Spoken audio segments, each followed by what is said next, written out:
That's me and Jenny. Now I get my I don't remember a lot about my younger life, but I remember it was fun and I felt so safe. My mom and dad always happy.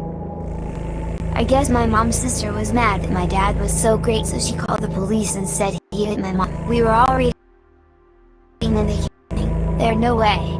My mom was crying loudly. Some lady way. The court said my parents abused and neglected us. They only loved us. The caseworker. I never saw my parents again. I'm still hoping one day they come. I am a victim of CPS and so are my parents. I need to find this and madness used. It's not fair. Every kid I know they miss me every day for me to come home. Don't get caught like us. Know your rights.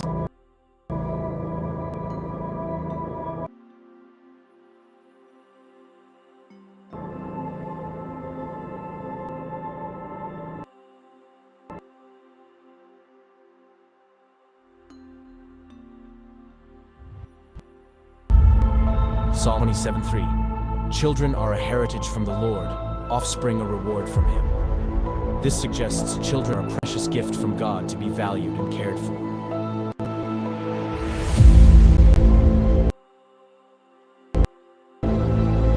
In child a minute is taking CPS and so on custody. The reality is their picks are already selected. You just don't know what matters. It's what the adopting families are looking.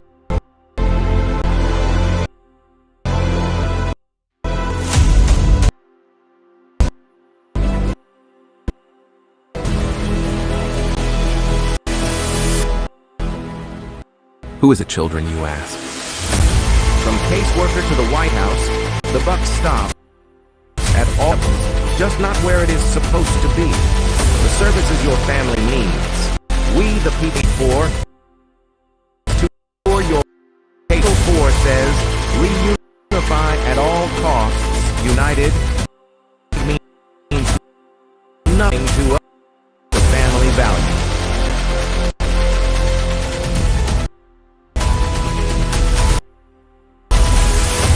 Children are being ripped from families, turning to addictive behaviors to cover the pain. The trauma caused by child removal is just being recognized, and the results are atrocious. Termination of parental rights is not healthy for anyone, just profitable for the people enforcing the line.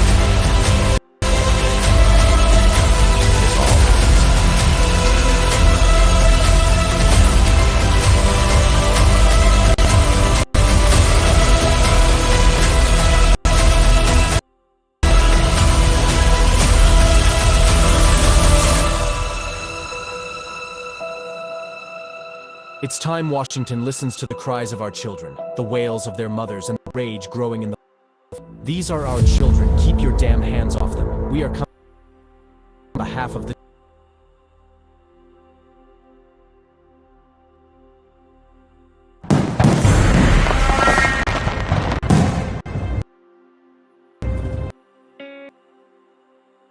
In the United States, see $3 billion per our children. The corruption may start the caseworker, but goes through the judicial system, passing the governor through the House, the entire system. Yes. Our children are slain at minute of 24. They are being robbed of their innocence, their trust. Isolated and betrayed by a government we trust.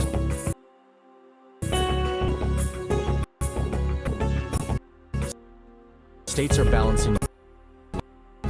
Only taken will be rid of for funding.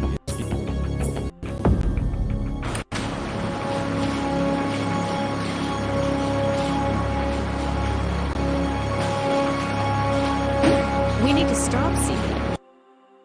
Abolish CPS. Join us.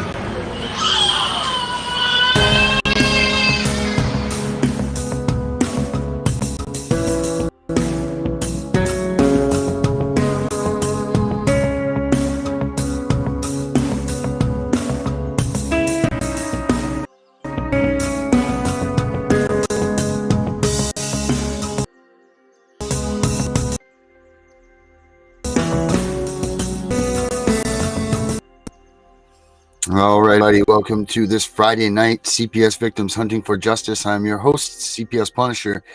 Tonight, people, I don't even want to waste my time trying to give because we have a busy night and we have a bunch of people that really have something to the system.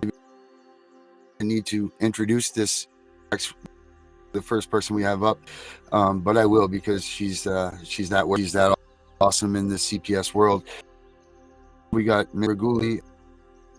I don't think I really need to say much more about her than that. Connie up. Hey, Hey, good Connie. evening. And yeah, good. And thank you very much. So I'm here in Tennessee, busy working away during the state legislative season. This is really the worst state session I have ever seen. And I want to thank you for just kind of sharing with people something I wrote up about the fake parental rights bill that they put out there, which is really a scam. There's no other way to put it. It's for predatory law firms to reap a bunch of attorney's fees off the taxpayers is what it's going to amount to. And, we have about 3 or 4 other things that are happening here. And the other one that I have spoken about several times is a bill where they're creating basically internment camps for teenagers that they don't like. So we have this bill and it says that it is creating residential boarding schools for at-risk children. And I'm just going to tell you what these at-risk children are. Hang on here. Let me pull this up. Okay, so if a child is dropped out of school, adjudicated, or is waiting adjudication as a delinquent, that means you've never been convicted of anything as a child, that you've been detained or incarcerated in a juvenile detention center, which could be one simple overnight, that you have been retained twice in a grade in K through 8 or retained once. If you're in high school, you're chronically absent, you're pregnant or you're a parent. Let's see here. You have a substance abuse issue, or you have circumstances of abuse or neglect. Not that you've ever been found to be a child who has suffered abuse and neglect, but circumstances. So they call these, I love this name, you're going to love it. It's called an opportunity charter school, opportunity being the key word there. Whoa. And, yeah, so I went in and I spoke on this, and I'm going to pull all my clips from this season and share them with everybody. So you can see I wanted to wait until I got all of them done.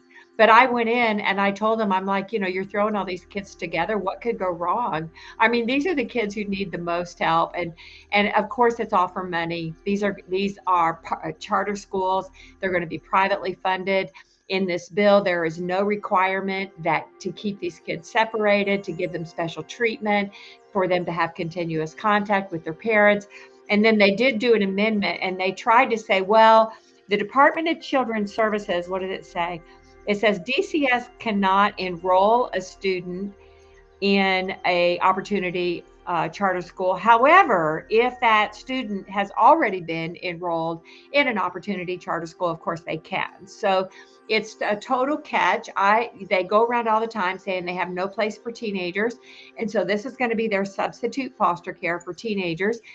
And the bottom line is it's an internment camp. It's an internment camp for teenagers. We're trying to reduce our population. We're trying to make everybody crazy. This is just one more way to do it, right? So I mean, this sounds like that one. This sounds like what they're creating. This sounds like what they're creating for the kids. Exactly. Right. Exactly. And so this is where when they take your kids, this kids will end up if they this is what's going to happen. Exactly. Yeah. Right. And of course, now the trick is in a lot of CPS cases is that they're trying to trick these kids who are 16, 17 years old to just agree to stay in foster care so they can then do extended foster care until they're 24 years old and, start getting an allowance from the taxpayers, et cetera. So I will say the one good thing that has come out of this legislative session is there have been a lot of grassroots people up there for family rights and parental rights and medical freedom. And I have met a lot of those people. I have seen who is coming out of the woodwork showing their true colors. Some very large organizations, such as Alliance Defending Freedom, which sounds like something really cool, and it's actually quite devious. So it's been very interesting. And I'm coming out. I mean, they did a whole lot of things to. Oh, it's worse in a group home, I'll tell you, Carrie. It is an internment camp for kids. But, they did everything they could to ruin my reputation and to put me away and silence me. And I'm done with that now. It's time to really get started and to hit the grind and let's get going. Well, Yeah, where are you now with that? Okay, so I'm no longer a convict. Oh, I'm sure everybody's happy about nice. that because that got reversed. Yeah. Nice. So I'm no longer a convicted felon, which is positive. I have prepared my lawsuits against the bad actors who did these things to me. I'm having them reviewed by a couple people before we file them, but they're pretty close to getting filed. And then once I file those, I will make them public. So people who really want to see just step by step how they put together such a devious plan, because I mean, it is one step at a time, and the players had to play each other, had to coordinate their efforts to do what they did, create fake affidavits. And you know what? The people involved with CPS, y'all know this, right? This is nothing new to you. I've known it because I've been involved with CPS cases. So, but this is how they make it happen. That's all they do. What else is going on in Tennessee or around the world, Connie? I'm going to bring Melissa in here with us too. What else you got going on big is there anybody that you see in this next election that you like on? Anything like that? Any news? Yeah. So I'll tell you, our Family Forward Project group on Facebook, we are doing another trip to Washington in May 20th to the 24th. And we do have a bill that we are working on. It's a fairly simple bill, but we've got to gain more sponsors on it. So we're heading up there, and I don't know, Washington doesn't seem to care about anything right now. Honestly, it's just chaos, chaos, chaos. So whatever, we're going to have to make the difference out here. The boots on the ground are going to have to be the ones who make the changes. I have said for several years, we cannot push this elephant off the cliff. We have to change the system by tangentially. In other words, we have to come along the sides of this animal and just kind of guide it, And when I go to Washington and I sit with these legislative aides, I always tell them, I'm like, look, I may not be able to turn the Titanic around, but if I can push it 3 degrees off course, I may save some lives. Right. And they always look at me like, big eyes when I say that. But so that's what we're doing with advocacy. And it's going to take us. It's just going to take us. And we just have to get together. We have to keep pushing. We are going to push for legislation.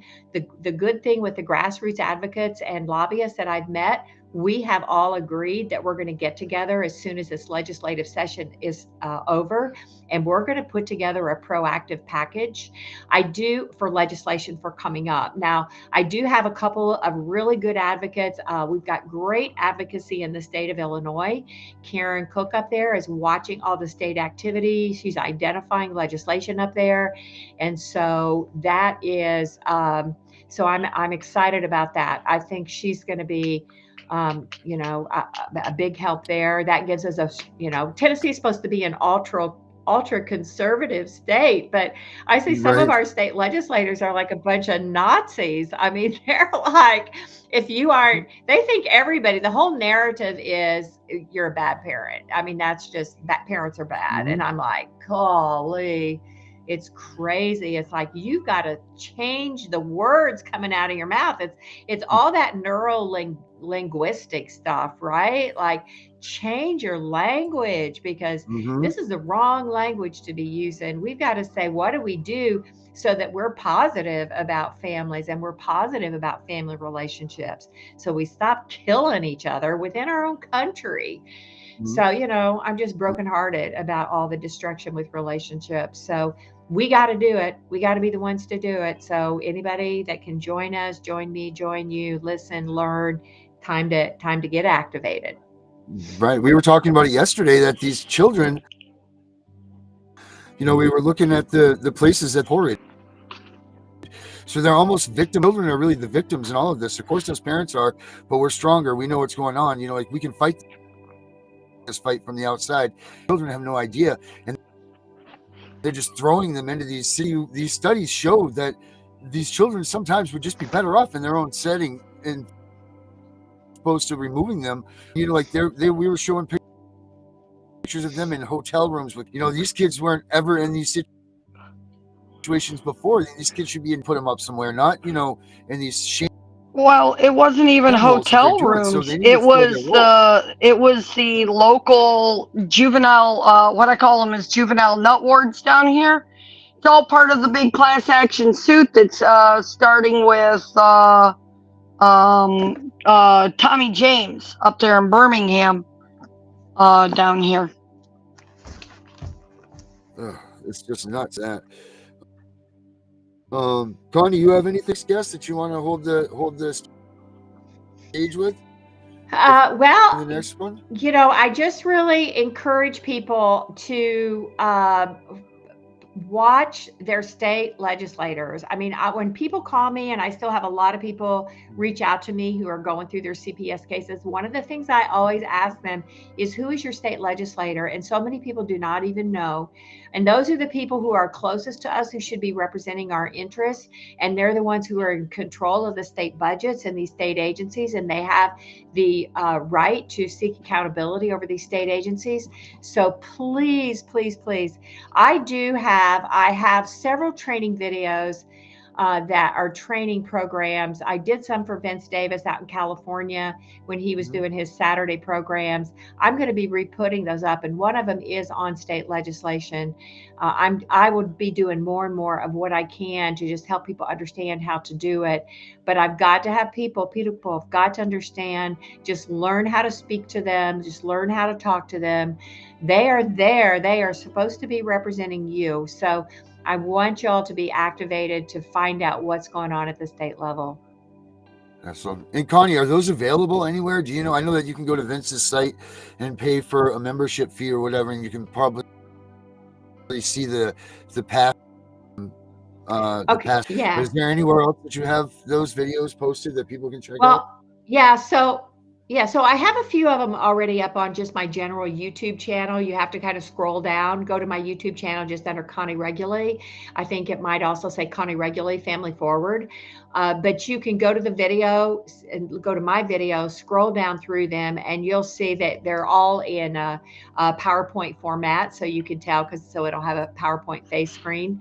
But I'm going to some of them are from his show that they downloaded and sent to me. I may redo some of those. But, you know, they go through, one of them is about training witnesses to testify. There's one on evidence. There's one on what I call the trauma drama of CPS, talking about just just understanding the competitive background of all the players and trying to figure out who's making the decisions and who's the person you should be listened to in the first place. I have one on advocacy, what an advocate looks like. I have one on state legislation. So people can look there. I am putting together some, I've got to put them together in a synchronized site so that people can go to training. I do want people also to know that I'm sort of rebranding what I do.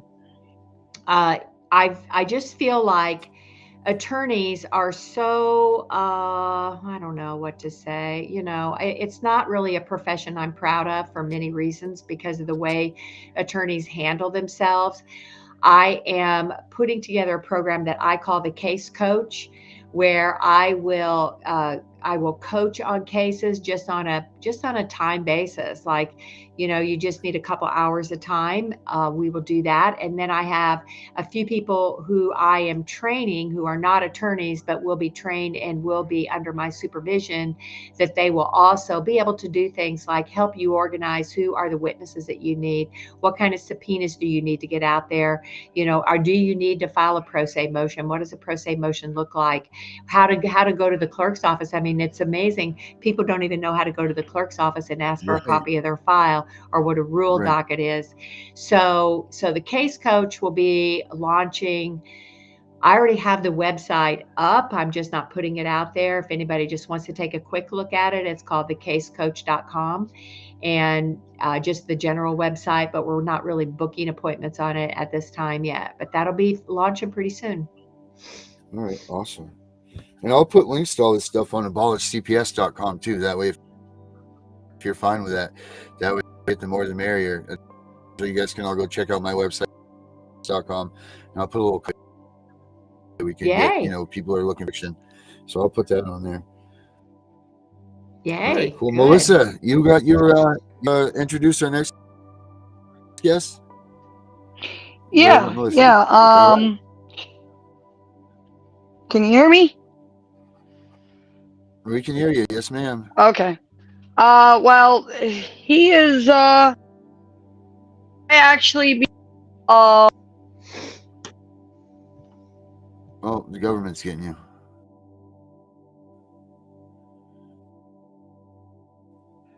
Yeah, ain't that the half of it? Yep, there they are. Correct? Yes.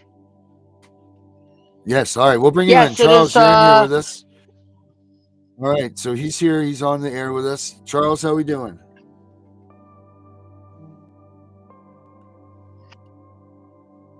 No, the government's shutting us out. Charles? Well, Connie's still in here.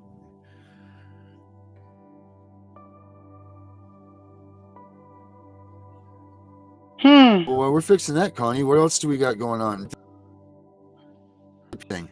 You have any talking to Well, let me see. Since when they stole my whole life from me in 2022 with a fake crime, and they shut me down and they ripped my license away, and I had to shut down all my cases, I had a lot of time on my hands.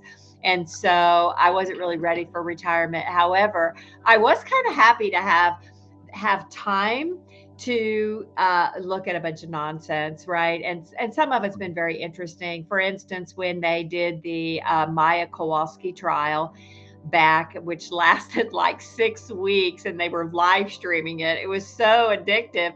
I finally stopped watching it during the day and started watching it at night because I could fast forward through all the breaks and stuff that they had. And then I watched Fani Willis. I got to say, Fani Willis is the star of litigation history. I think, if you know who she is, down in Fulton County, she's the prosecutor who hired her boyfriend to prosecute President Trump. I mean, it really doesn't get any more hilarious than that. And then, of course, P. Diddy came out. So I get sort of trash hooked on a few things. I also watch. This is very scary. I'll talk to you about this for a while. There was a school shooter, I want to say Michigan, right after Thanksgiving in 2021. It was a young man, and his parents got arrested and charged, and they did something really weird. They took off. They hid in a warehouse. It was kind of a big deal when it happened. And then you didn't hear about it for a while, and then the trials came up, and the mother and the father got charged, and they had their trials separately. And I watched a big portion of mother's trial, and I'm going to tell you that was frightening. And her attorney that she had, who worked really hard for her, I do have to say, this attorney stumbled around, and she had a very difficult case, but really not difficult so much from the fact that she had a really, dirty criminal client. It was really more difficult from the standpoint that it was a very, very complex legal issue of can a parent be found guilty where that, did they know what is the standard to know that your child is potentially dangerous and could hurt somebody? Because this Right. child had never really made any threats. He's not the kind of child who was acting out wild and killing animals. And I mean, he was just very quiet, very withdrawn. He had one friend. He lost his friend because they moved, and then they got him guns, and but they would take him to the shooting range to shoot the guns, and they put the guns away. And then one day he just picks up his guns and takes them to school and shoots people. And that mother got convicted. And she got convicted of reckless homicide or manslaughter or something. It's pretty serious. I don't know exactly what her sentence was, but that was very serious. And then there was another trial. Oh, this is really dark. There's another trial out of, let me think about it. I've watched so many live trials. I watched this. This one was about this child that had some mental health difficulties. He was probably autistic or something, and he was the younger child, and he had an older teenage brother, and both parents worked and they had good jobs. I can't remember what they were. I think one of them even worked in a courthouse or was a clerk for a judge, but they were starving and abusing their autistic child and did weird things like put hot sauce on his penis. I mean, really freaky, weird things. And he died. The kid died, and they out from starvation, basically, and they'd put him in ice cold baths. And I mean, just like, who does stuff like that? I mean, I don't, that was really crazy. And she got convicted. And then there were the people in the Florida that put their child in the box. They built a box for their teenager to live in Florida. I watched that whole trial. Yeah, did you see that? Oh, I did, and I did a question, and it even took as long as it did. That was disgusting. That was the one where they put him in the nightstand box or something like that in the bedroom, or you had the box in the bedroom or something. No. This is no. In this one, this was where they built in their garage they built a room. I mean, they built it out of plywood, and they built this room that was just like, I don't know, 8 by 10 or something, not 8 by 6 maybe, where all there was room for was a bed and a little table and a little chair. And the kid had to go in the box when they were not, they could come, but they got out to eat dinner, and then they went back in the box. But I don't know. It's kind of weird to me because, I mean, I've had teenagers that all they want to do is go sitting in their room anyway, right? I mean, like, so they have to do all the different things, right? So it's kind of a strange, it's a strange thing. Hey, so Connie, the National Action Network, have you heard of Free Heart Hearing Nashville and Free Hub? They're putting on training too, I guess. I have not, but I am familiar with Nan. I've actually been on a couple of their calls, I believe. So I would maybe that I don't know if that is a particular person I know with Nan, but I certainly would appreciate them contacting me. The best way to contact me really is through Facebook Messenger.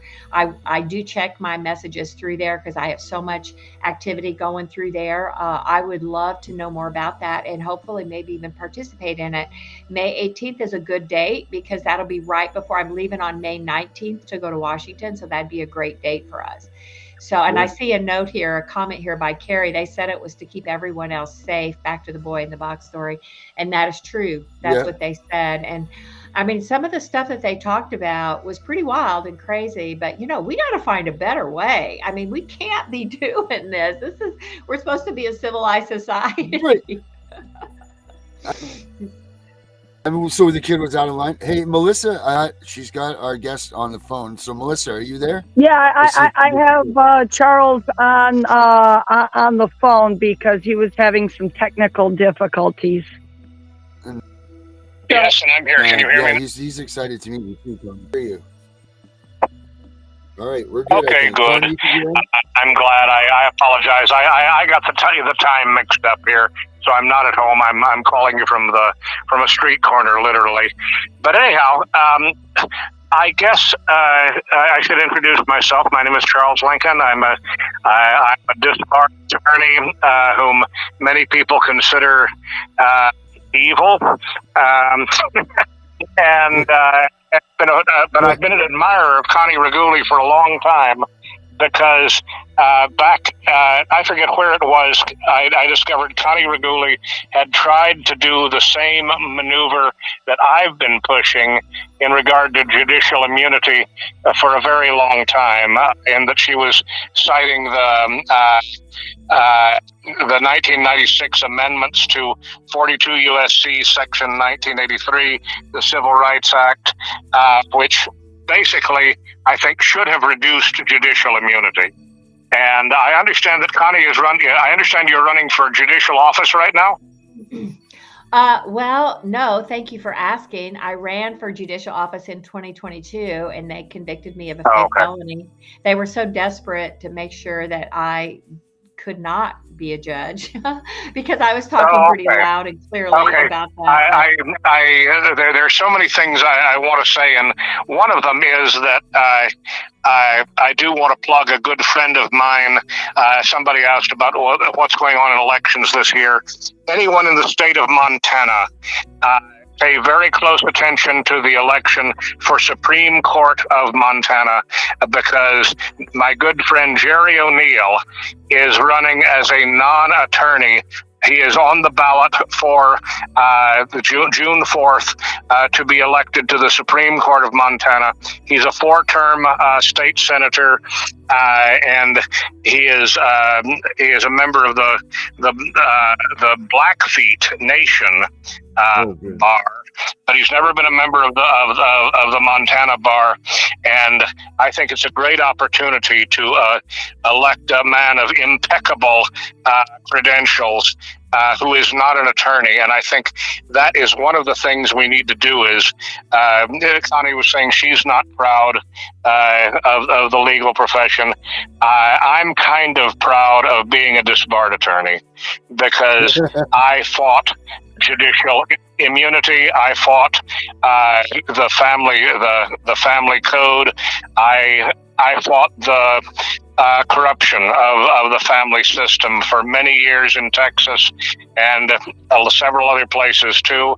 And all I can say is I think that abolish CPS doesn't go nearly far enough. We need to consider really cutting back on the power of the family courts generally, because the real history, I mean, I don't know how many people would agree with me on this, but I think that the real history of the modern family courts goes back to February 1848, when Karl Marx and Friedrich Engels first published the Communist Manifesto, and their primary goals were the abolition of the family and private property. Those things go together, and basically, I think that there's a strong argument that can be made that the entire family court system is a violation of the original intent of the First Amendment.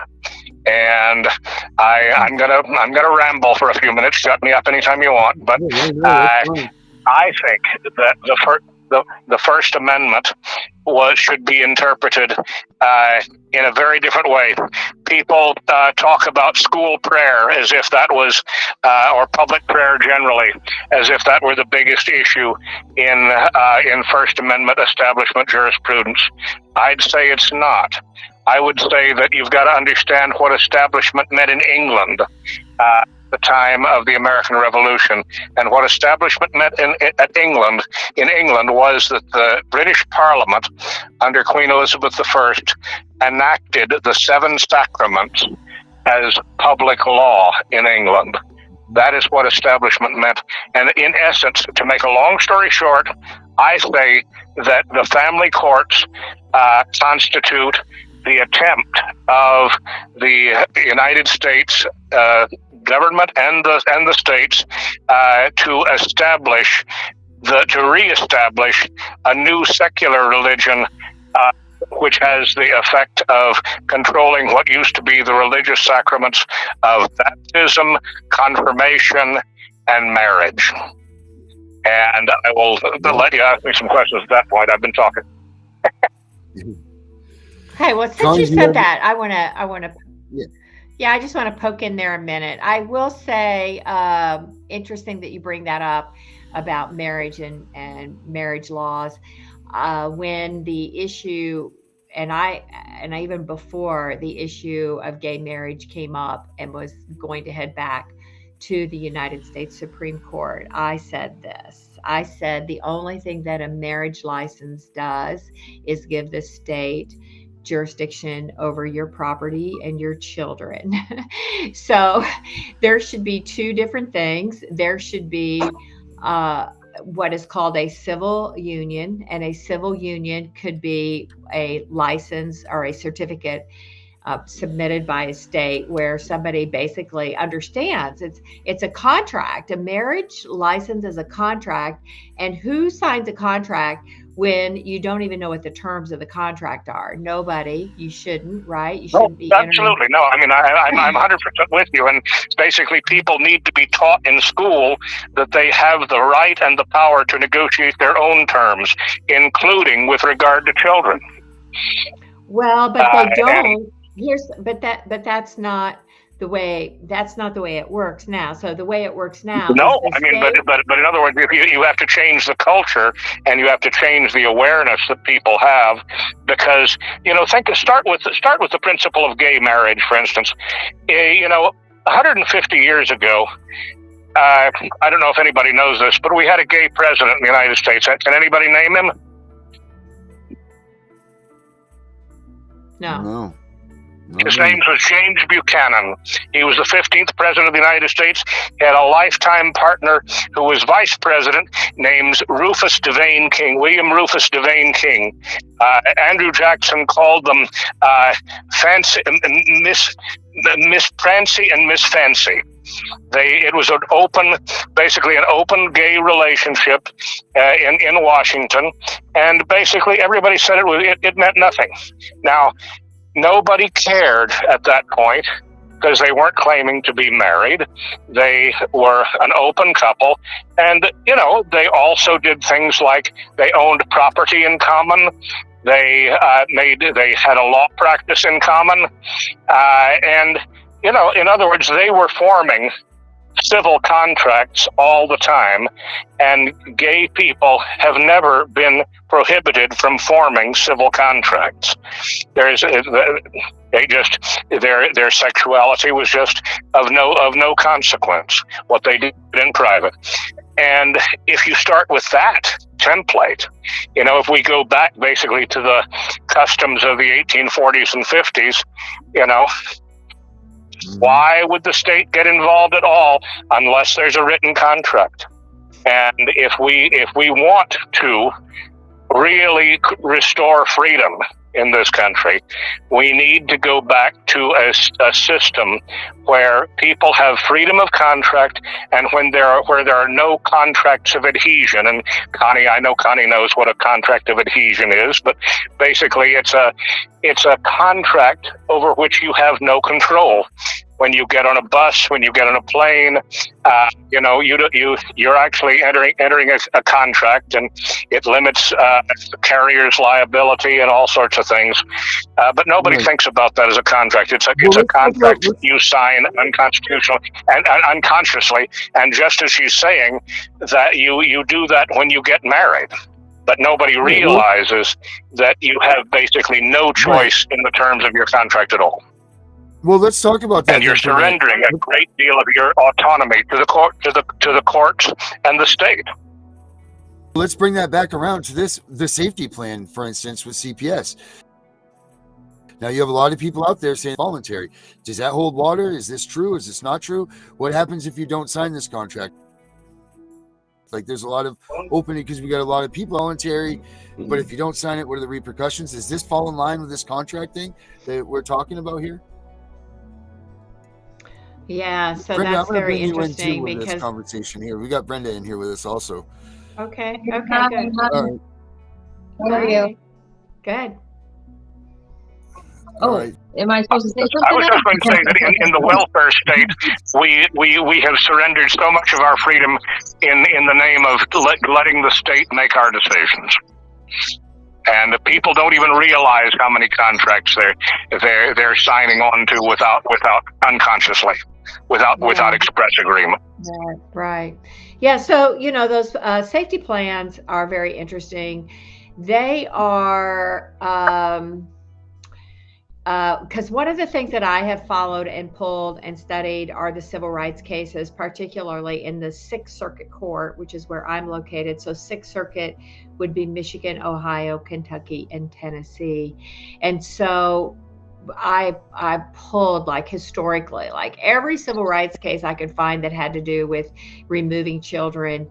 And the issue with the permanency plan, there's case law that basically says that if CPS comes to you and says, I'm going to take your children if you don't sign this permanency plan. Okay. So somebody tried to file a civil rights violation and said they violated my civil rights by forcing me to sign a permanency plan. And the courts say no, because they could have taken your children.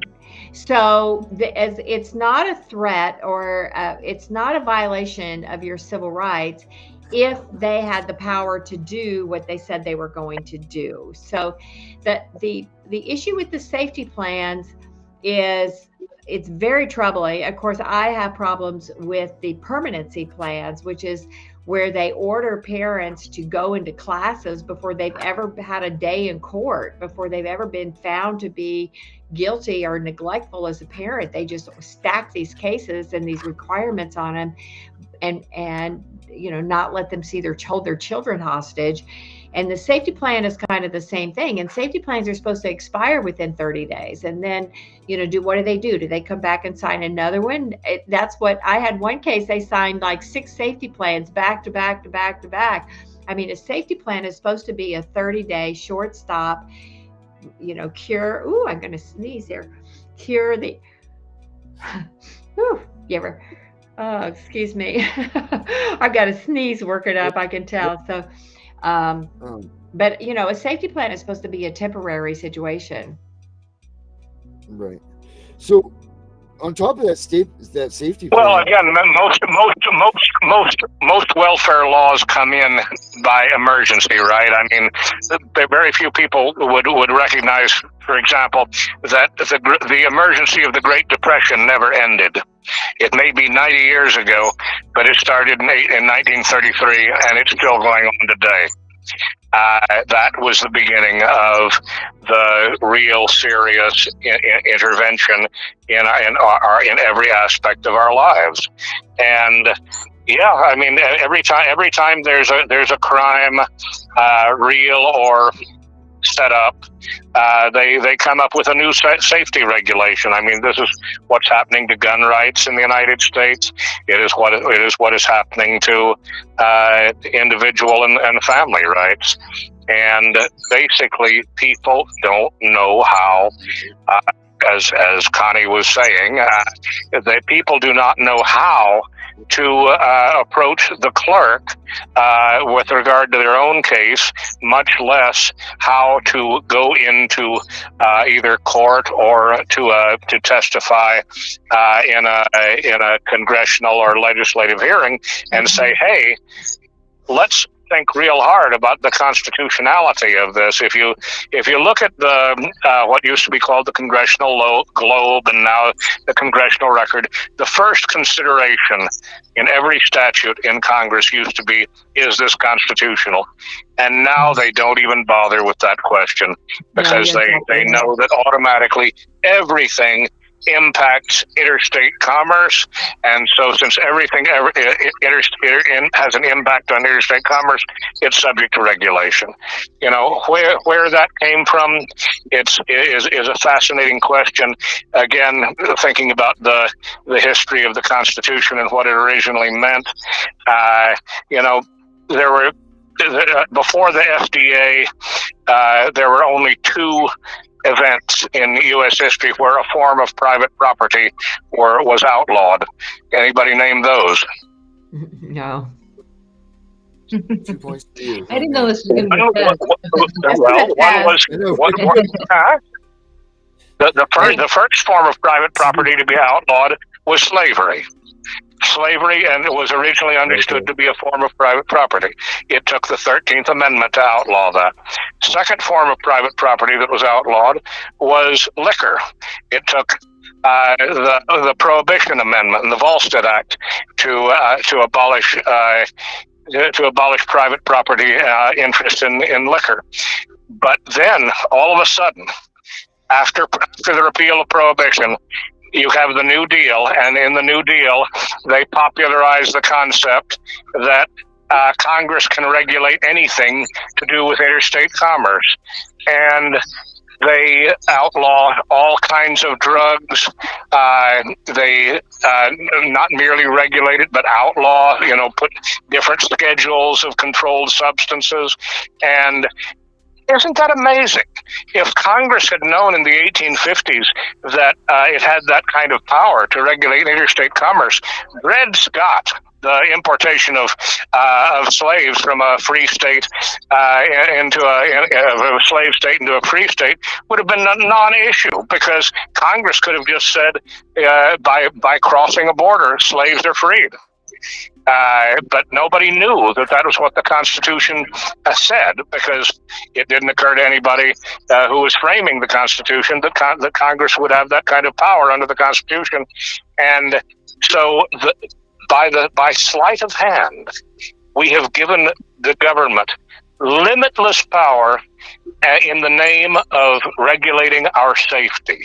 And it's just as true of guns and drugs as it is of family. I mean, the very idea of a government safety plan for children is such a mockery. I mean, it's not enough to say that it's a contract of adhesion. Is it really something that the government needs to be involved in at all? Or do we need to restore to people, to individual families, the power to make themselves safe? And I mean, I hate to say it, but if people are dumb enough never to do that, do we need to allow natural selection to take place? I don't know. Is that cruel? Natural selection. Do you think I'm crazy? Yeah, well, natural selection, that's Right. hilarious. I mean, that's a whole different discussion. But yeah, I mean, contracting away, again, we give the government jurisdiction over our kids in many ways. And one of the ways is getting married and having children in wedlock. I mean, you give the government jurisdiction over your kid. You get a divorce, you give the government jurisdiction over your kids. You put your children in school, you give the government jurisdiction. Okay, when did that start? I mean, when do you think that started? I think that started basically after the Civil War. When would you say it started? Well, I've done a lot of studying of history of America and kids, and I mean, children were property. So I think it was way before the Civil War. I mean, children were considered to be property. If they were property, they were governed by private contract, right? Well, the property of the father, really, the property of the father. So as far as when did the government really begin to take jurisdiction over children, I'm not sure. I know that of course, slave children, they took jurisdiction over at some point, but I mean, it was still, as you said, considered private property. I mean, I'm thinking of the biggest impact where I see the government taking jurisdiction over children was the extraction of Indian children from the reservations and putting them in boarding schools. And then the extraction of poor children from the streets of New York, where they put them on orphan trains and had them just head out west on a train and just get picked up by anybody. So, and then putting children in orphanages. So, I mean, those are the first ones that I am really thinking about. And of course, the first orphanages were churches and not the government. So, Right, like marriage itself. It started off as that's what I was saying about the basically the secularization of the sacraments. Charity itself was a form of religious sacrament, and the government had very little to do with it. And it was basically the earliest poor laws in England and then in the United States came in the early 19th century, roughly contemporaneous with the evolution of the concept of communism. And I think about what Barry Goldwater said at the Republican National Convention 60 years ago. We have to decide what kind of country we're going to live in. And people have lost the whole notion that they have that power to make the decision of what kind of country we're going to live in. And very rarely do we have anybody. I mean, another thing, of course, we've done is, and this was illustrated by the whole gay marriage issue more than anything else recently. Gay marriage was voted down in how many states? Like about 28 or 30 states had referendums on gay marriage, and the people said no, marriage is an institution between one man and one woman. And then in a couple of fell swoops, the Supreme Court in Windsor and Obergefell totally eliminates the democratic choice of more than half the states and more than half the people of the United States. And nobody thinks. I think Hillary Clinton even said that. It's between a man and a woman, as I recall, 20 years ago. Well, I mean, but it gave so much more power to the government to say the Supreme Court can obliterate any democratically enacted decision by changing the Constitution. And I mean, this is one of the breathtaking facts. I think that we have to deal with politically, because the courts believe that they have the absolute power. And I mean, one of the ways that I got involved in all this was through my own divorce, as so many other people have. And in my divorce, the judge involved did a very curious set of things. He entered injunctions against what I could talk about. And that was when I really got enthusiastic about trying to challenge and change the family courts, because what on earth gave family court judges access to the conversations of a family over dinner?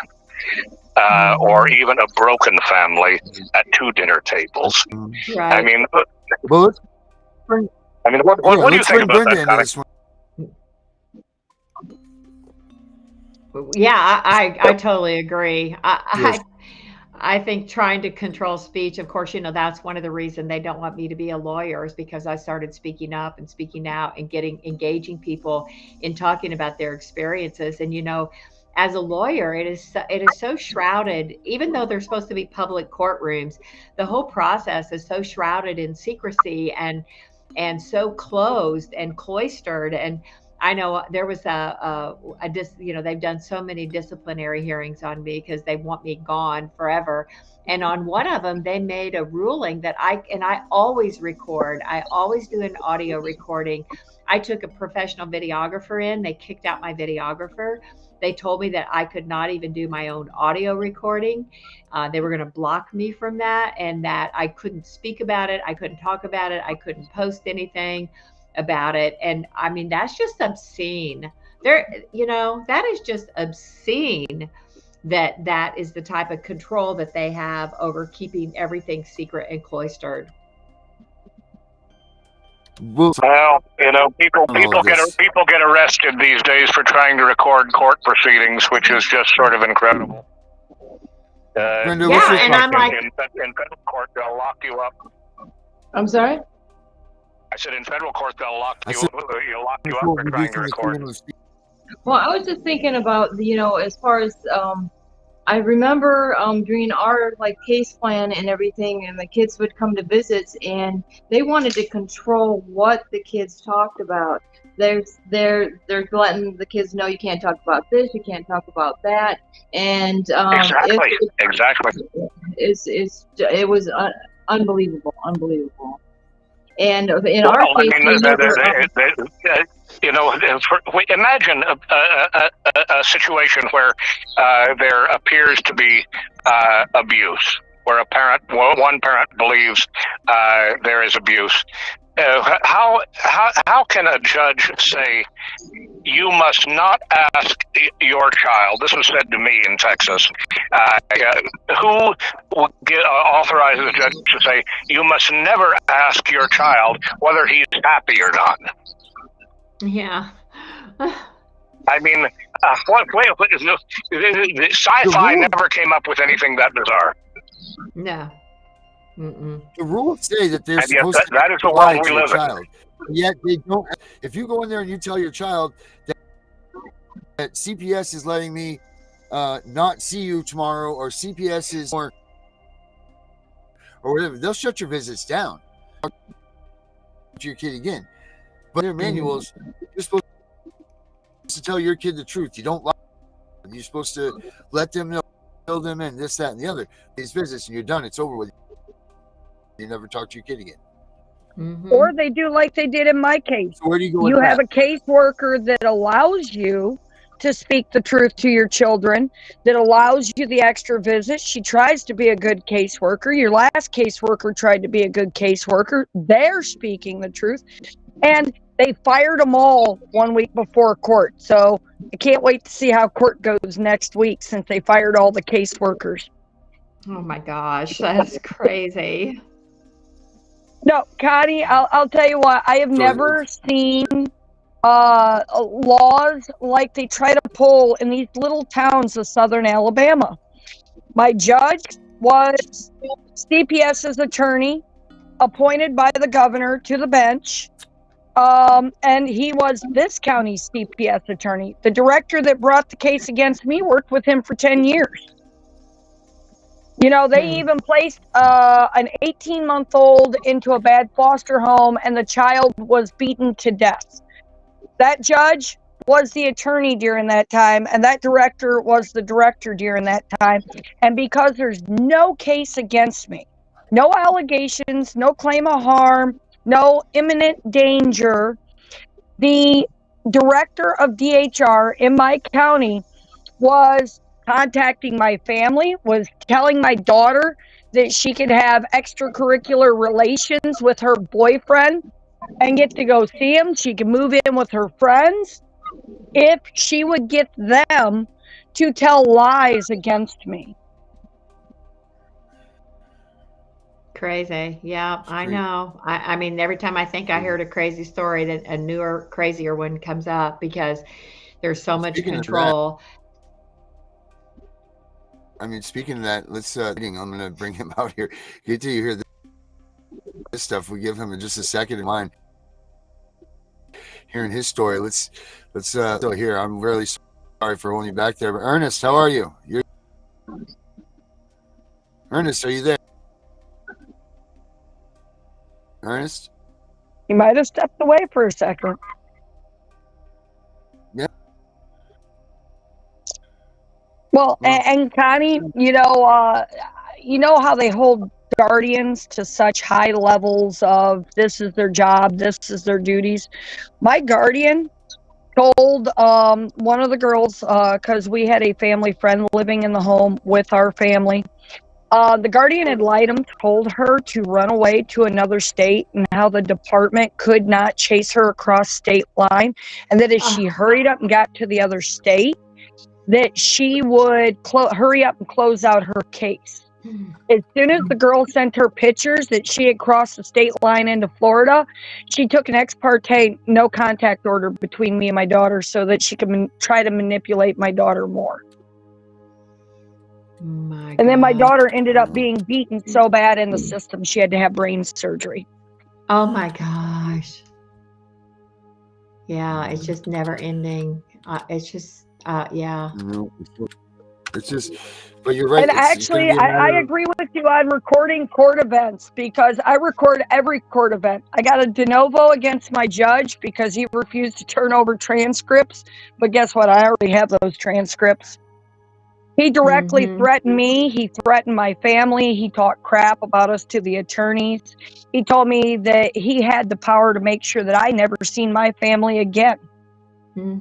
That's the kind of crazy crap they say. I know. And let me flash back to talking about state legislators. So this is another reason why we have to be involved and we have to participate with these people, because over and over and over, they just give judges more power. They just give them, at the state legislators are just giving courts more and more power. Yeah, my district is as corrupt as my judge. They won't answer, they won't help, they won't nothing. The governor's office won't respond. The only one that gives a crap in this area, you're already working with him. And you know that's our congressional representative from this area. The guy who sponsored your bill, that's my district. That's where I am. Wow. The other one that I heard in our state is supposed to be really good for the state and very against the CPS corruption is Tommy Tupperville. He's running in this election. I've heard great things about him. There's I can't remember his name off the top of my head, but he's up in the northern districts. He just did the fundamental family rights bill, House Bill 6 here in Alabama, to just make our actual fundamental rights in writing so that hopefully they quit getting stepped on so much. Yeah, so Kenneth Pascal, is that who you're talking about? Yes. I've had several conversations with him. He's a very wonderful man. Yeah, so, I mean, you did get the state law passed. He wants to now make it a constitutional amendment. But you do have a state law in Alabama now for fundamental parental rights. And but I know still when it gets down to the nitty gritty, they're still trampling. Oh, I do want to, I don't think I have it with me. So open records request is something else that people need to learn about, because there is so much to be gained, but you have to know specifically who to ask and what to ask for. So I recently did an open records request for the adoption bonus money. I didn't get everything I asked for, but now I have the government documents, the government records that shows the millions of dollars that they're getting from adoption. Oh yeah, and that's how much is it, Connie? How much is it? What do they know in 1 year. Commit to? Well, in 1 year, Tennessee got 1.4 million in just adoption bonus money. So, and you're looking at what, $10,000 to $12,000 a head. And what they have not given me is what they do with that money, how that money is dispersed, what they spend it on. Is it put into the state treasury? Where does it go? So I'm still working on that. But, you know, we have to start making these requests from them. Barbara, I feel really bad. I threw you in the mix. You want to, what do you want to introduce yourself and say what we got going on? And the floor is yours. Where we're at. It seemed like you guys got started a little bit earlier. I would have known. I was just running around doing nothing. Well, the thing is that what we found is that well, my husband made this cartoon, and now he's arrested for this cartoon, and he let them know it's a political cartoon. They said, well, why in this cartoon does it have like guns and knives? I mean, if you look back to the old cartoons, all of them, many of them, like Commandeering this, they had knives and guns and stuff like that. So it's just they are looking at the wrong people as far as who is going to commit crimes, because they're knocking on the door in regards to. Tell everybody a little bit about. I know that I know, and I know that we know, but what's kind of going on here with what happened? So it was on February, the end of February. I actually, it was February 26th. We got a knock on the door, and there was a local police officer that said, Dixie County. This is the same county that my kids were taken, and where my husband ran for sheriff, and he was the sheriff that actually abducted my children. And everybody in the community said he's crooked, and it was like a lot of nepotism going on there. I mean, his grandpa and his father, they were all sheriff, and the thing is that Chris used to do films, and instead of films for entertainment purposes only, he did a variety of things. They wanted to just cut it down to, oh, he's doing a crazy Joker film. No, he did like Captain America, he did Captain Kangaroo. He was doing all kinds of things, and ever since he was a kid, he was making films. I mean, the one that spun around or whatever, because I knew him since I was a kid. I was 14 or 15 on that, and it's just strange that what's going on with us is they have this false religion. And I don't know, a lot of people, they say, okay, well, you're on this list, or if there's a threat tag on you. So we actually have a copy, and it's called, if you Google Fusion Chamber, you won't find this Fusion bulletin because they don't want anybody to know about it. Basically, it was saying, and in fact, we have one from living in the state of Maine, we have one from living in the state of Florida. The Florida one was more detailed, and Maine State Police that have been harassing us there, and it's been roadside because this threat tag alerts law enforcement there was some type of threat. So they pretty much, in the video, if you ever reviewed the one that we had in Maine in 2012, it says he's got a terrorist hit on him. Well, that's kind of funny because we had no criminal record, never any drugs in our system. I mean, they've been looking, up our body parts for how many years, and they never find anything. Yet somehow when we open our mouths, it offends them. And it seems what the thing is that, and law enforcement that are involved with stealing these children, they're more concerned about their safety. And just like CPS is, they're more concerned about their safety than the children's or the families. Just so many different scenarios is where you can look at it and say, okay, well, this is what they're concerned about. That's why they never did a home study for our cases.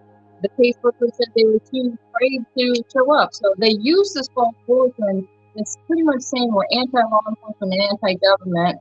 And they used it in the court because they were bringing up a bunch of cases like YouTube films where he's just messing around or this and that. They're actually bringing all this into the courtroom, and the judge would keep saying, this is not what it's about. We're not going to make a circus out of this. And when they were the ones that were making the circus out of it, but to take somebody's kids away that was so successful at parenting. I mean, we homeschooled 3 doctors that graduated top of their class, and there's just no reason, like, if they're taking our children away, I can see why there's so many people across the country having their children taken away, because ours was definitely no reason, and it was all based on political or election interference, and that's what happened. And now they're coming back as like, and I know this caseworker or CPS worker or whatever you want to call them in Florida, it was called the Partnership for Strong Families, and this guy, it's almost like he has a vendetta against us. He stalks us. He watches everything I post on TikTok. He tried to get me in trouble because I was on probation for trying to rescue my daughter, and I found her in Charlotte County in 2019 after our rights were terminated, and she was in deplorable condition. I have pictures of it. I have her crying in a video stating that she doesn't want to be in foster care. She's autistic, and the weird thing about getting arrested in Charlotte County, because my kids were taken in 2016, and so they ended up terminating our rights, even though they brought no evidence. Everybody's really surprised about this. because one of the court-appointed attorneys saying, well, it's a hostage situation. That's what I noticed you were saying earlier. And it's like my husband says, well, can't we just like go in there with truth and fact? And she's like, truth and facts is not going to work here. You got to play their game.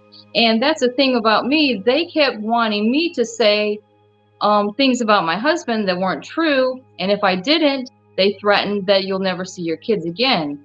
When my sister was looking into taking the children as well, when I could see, well, they kept promising us, we get through this other step, the kids were going to be home. We kept being promised over and over again. And yet, it just seemed like every step of the way, they would take more time to try to come up with some more accusations. So there was like an accusation, like the kids were taken April 4th, 2016, and which was the anniversary yesterday. So thank God I made it through that. So at this point, we have no idea where our kids are. And it just seems like when they were going, through the case, the kids are crying. They want to be home. They're crying uncontrollably. They're saying, oh, my son's saying, oh, I don't want to go to this counselor. She's asking strange questions. And then when it finally gets to TPR hearing, the kids, they were taken at 10 and 12, so they should be able to get up and tell the judge what they want to say. But they never were given that opportunity, and the one judge recused herself. This is the same judge that's coming back and saying now she's threatened. That's why my husband's sitting over here in Louisiana jail, because this lady feels threatened. But I believe this Jason Katz from Partnership for Strong Families, who now is in Gainesville, Florida, working for Alachua Academy, which is the juvenile justice program, is pretty much a prison that houses up to 28 girls. They either have delays or they've been in some type of trouble with the law.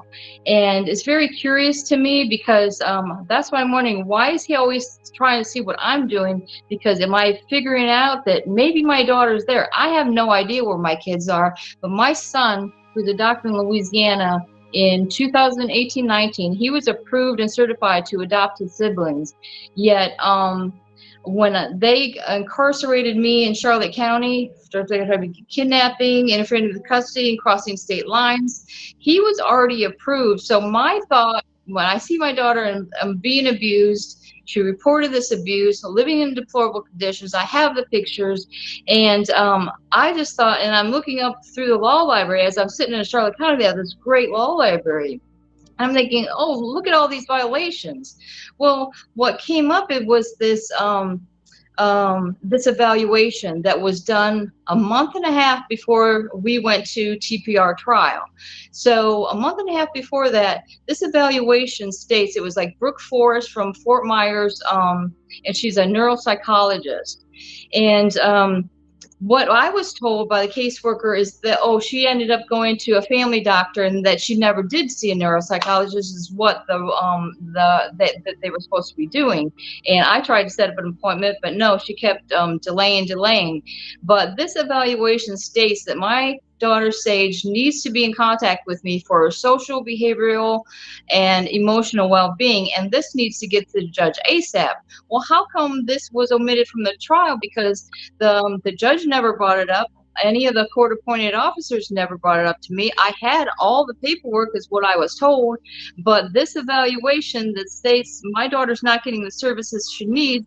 Plus, I have a bus driver, a school teacher, and the neuropsychologist that witnessed her being neglected, because she's coming in there like with armpit hair down to here. Her hair's all greasy. She's like has flakes in her hair, and it's just unbelievable, because they said they put her in like this therapeutic with this lady in Charlotte County. She was nothing of the sort. She's a Haitian lady. And they threw my kids into different cultures. My son was in Lake City. He was getting, punched on the bus, and somehow, they keep the kids separated. And it was weird, because my daughter, it's Brenda, by the way. That's okay, because everybody always gets it wrong. It's Brenda. Brenda, I'm sorry, I don't know why I was saying Barbara, but Brenda. Are you available Monday? I have a whole episode on you. Yeah, you're gonna have to probably have a week on me. Well, but no, All right. Well, I have something going. I'm actually visiting with Chris at the jail for 15 minutes. That's at 1 o'clock. So before that, after that, would be fine with me. John, do you have anything last I'd like to say to Brenda before we get talking about this earlier? I'm talking about that boot camp that you were talking about in the past. I mean, is there anything that I know that you're not with us on Mondays, but is there anything that you'd like to get standing or anything? Well, I mean, of course, I don't know the whole story. I'm hearing bits and pieces of it that are horrible. I mean, every single element of attacking the parents, arresting the parents, putting the parents in jail, having siblings available to adopt the children, and then falling through on that. The children getting abused in foster care and neglected. Nobody's speaking up for them. I mean, and I don't want to minimize it by saying it's the same story. I mean, I feel bad saying it's the same story because it makes it sound like, oh, you're just a rerun, which is not what I mean at all. It is horrible. Right, yep. It is horrible. And that's the thing I was thinking. It is, and it almost like was when I started hearing other people's horrible stories. I almost felt relief by it that I wasn't the only one that was, saying this. And it's kind of strange that you would, think somehow you get comfort on, that, but it's true.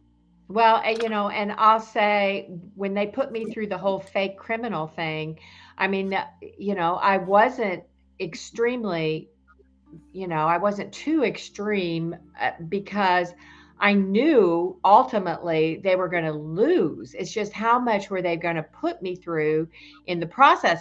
And that's totally different situation than losing a child. I mean, the fact that I mean, even if I never had to spend a day in jail because the whole thing was so rip and crooked and I was ROR on bond. I mean, I didn't even have, it was all a game show, honestly. But I didn't lose a child, and I didn't have to watch my own child being persecuted in the system. That is, for me, that is what makes me crazy. It's sick. It's really sick. Well, I'd just like to throw in a thought here that the history of Brenda's case may go back to this child kidnapping, but right now her husband is being incarcerated for basically a cartoon about violence that included a picture of a judge in it. And I mean, if you can sort of picture, Bugs Bunny, Elmer Fudd kill the rabbit, and then putting a picture of a judge in it, that's how seriously it should be taken. And so, I mean, what we're seeing is, I think, that there is an attempt to make judges a special class that you can't even think violent thoughts about them, no matter how unjust they are. And this is something that, again, I've seen ever since 20 years ago in my own divorce in Texas. Judges are like gods in the present system, and we've got to address the concept that when people get mad, they're going to think about violence, and thinking about violence and drawing cartoons about violence is not a violent act. And yet we hear in the schools that even thinking thoughts that are disagreeable to other people are that is a form of violence. Have you heard of that? That thinking certain thoughts can be constructive violence. And here's the thumbnail from our show tonight. So which judge wants to be mad about that, right? Which judge wants to be mad about the angry judge thumbnail? Hey, if thinking violence about a judge means we should be locked up, I guess I need to go down to my county sheriff's office and go turn myself in, because I've had some horrible thoughts about my judge, but I darn sure ain't gonna go down there and act upon it because I got to be here to raise my kids. That's the point we were making. Well, he made the film in Louisiana, If it was the other way around, this public defender over here in Louisiana said there's no way, Louisiana would extradite. There's a whole different feel about, people over here in Louisiana, and I think they're more for family. I don't know. I'm sure there's people that had their children taken away, but it's just I don't know. Oh, and by the way, his arrest was a written or electronic threat to kill, and which is a second-degree felony. So he's not signing extradition. I still unclear, maybe 30 to 60 days. Governor DeSantis would have to sign to bring him over. So again, I've been calling the governor's office for how many years, and I'm calling up now. I'm saying, no, who are you going to talk to? There's nobody going to talk to you.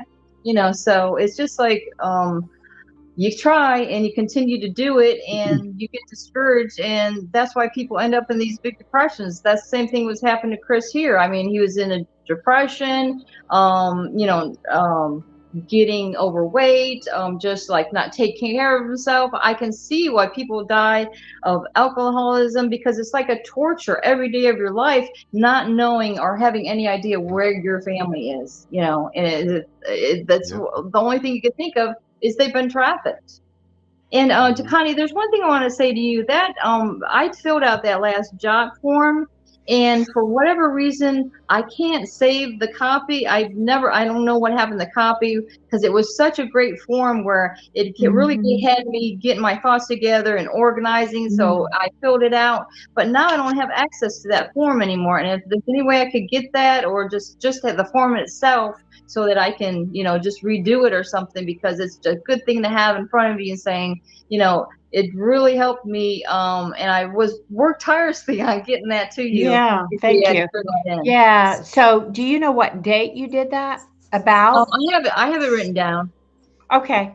Yeah, send me that. I pulled several of those, and I got a lot of them. I mean, I've gotten over 200. So it'll take a minute, and we'll have to coordinate that. But certainly, I appreciate you doing it. All right, I appreciate that. I appreciate that. What's the best way to contact you through Messenger? Facebook Messenger is the best. Yeah. All right. All right, ladies. Thank you so much for tonight. I appreciate it. We will see you on Monday. I will get you that link. Brenda and let me know Connie, what time. Like I said, that'd be great. Cool. Thank you guys for having me. Thank you so much, Connie, for being on this. Brenda, thank you for being on here. I'm so excited for Monday, because you got a story that needs to be heard by a lot of people. There's no reason that you should be living the life that you're living with this. So we need to make sure that people on you is for sure, because it doesn't deserve just.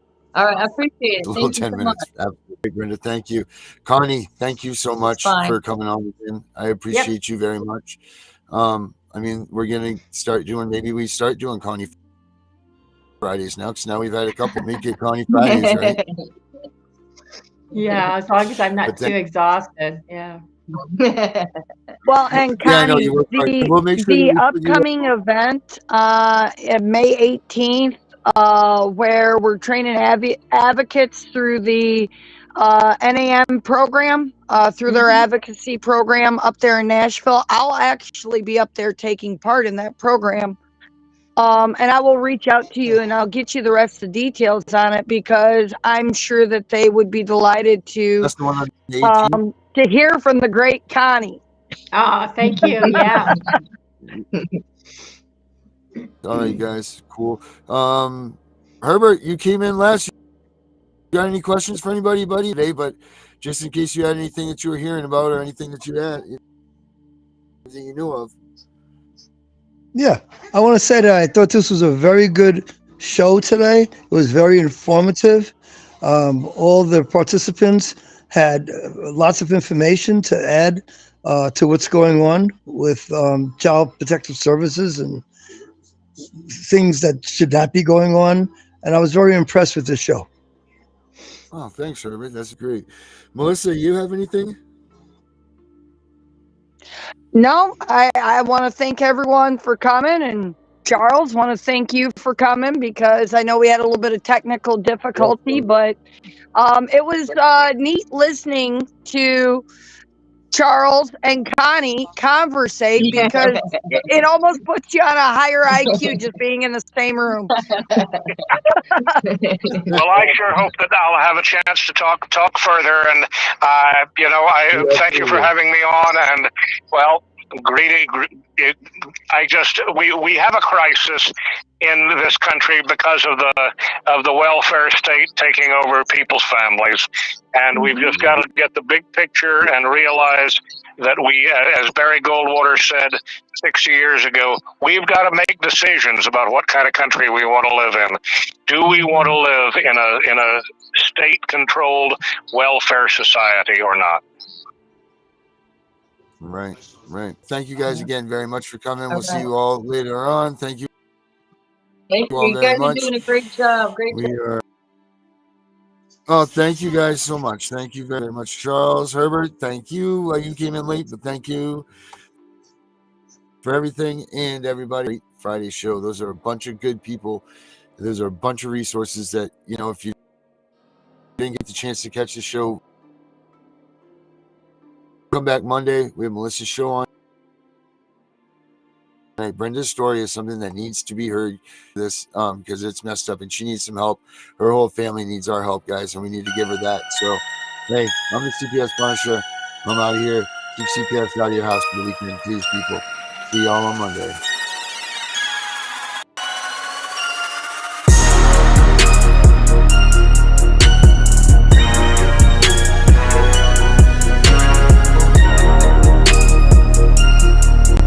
Hey,